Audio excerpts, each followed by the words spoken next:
Kasi sa akin kasi may mga times na hindi ko napapanood gabi-gabi yung mga episodes. So ginagawa ko sunod-sunod na episodes ang pinapanood ko. Pero na-enjoy ng mga anak ko. Anong sabi nila? Parang ginagaya-gaya ka ba nila? Oo, hindi sila makapaniwala na nag-a-action pala ako ng gano'n. Kasi sa bahay, relax na relax lang ako. Pero nagugulat sila. Parang tinatanong nila, ikaw ba talaga yan? Yung gumagawa ng mga stunts, mga action. So hindi sila makapaniwala. Did you expect na magkakaroon ng new season after the success ng season 1?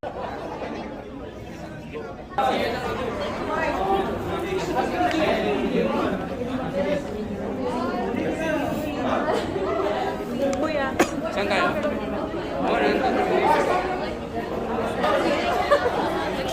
Drop na lang oh. Okay.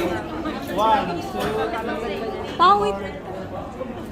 okay.